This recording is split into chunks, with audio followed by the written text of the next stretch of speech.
Bienvenue, nous allons appliquer de la laque. En fonction des applications, il faudra utiliser différents types de peinture. Renseignez-vous donc convenablement sur le type de laque ou de peinture murale adapté à votre application. Pour peindre le bois, les châssis et les portes, il vous faut le matériel suivant. Sécurité. Veillez à avoir un environnement de travail rangé et utilisez des échelles solides. Étape 1. Dégraisser. Avant de poncer, dégraissez d'abord la surface.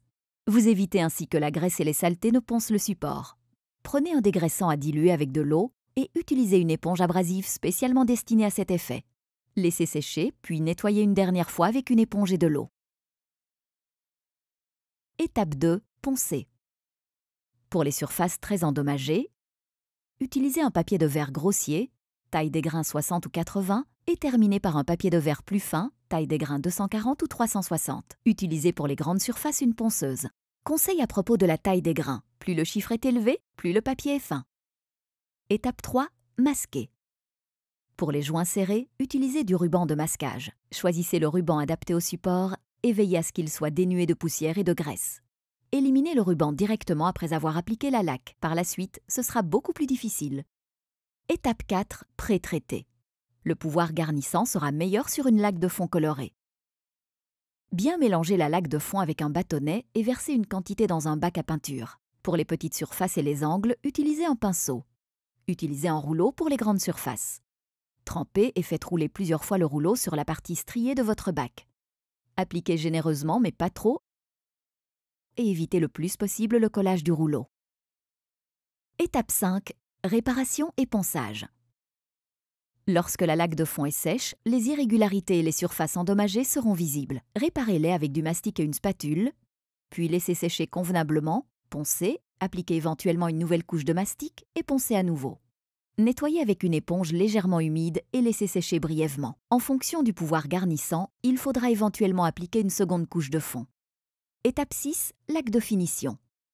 Bien mélanger la laque et verser une quantité dans un bac à peinture.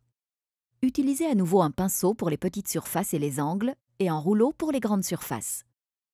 Appliquez de façon identique une couche adaptée de peinture.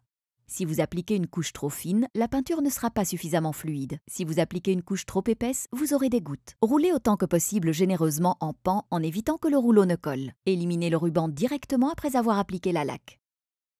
Étape 7. Laque de finition pour porte. Supprimez si possible toute la quincaillerie et appliquez la laque autour des charnières à l'aide d'un pinceau. Prenez ensuite le rouleau, commencez en haut à droite et roulez 40 cm environ vers le bas.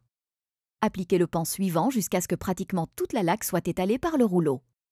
Trempez à nouveau le rouleau dans la laque et continuez en effectuant des mouvements vers le haut et vers le bas. Répétez l'opération jusqu'à ce que toute la porte soit couverte de laque sur toute sa largeur. Roulez ensuite de gauche à droite en contrôlant le mouvement. Commencez en haut et travaillez vers le bas jusqu'à ce que les premiers 40 cm de la porte soient couverts de laque. Si vous le faites convenablement, vous verrez que la laque s'écoule pour laisser apparaître un résultat lisse. Couvrez les 40 cm suivants de manière identique et faites en sorte que les couches de laque se rejoignent parfaitement sans transition. Laissez le rouleau faire le travail et n'appuyez surtout pas trop fort. Lorsque la porte est laquée, laissez-la reposer et sécher. Bonne chance! Point important.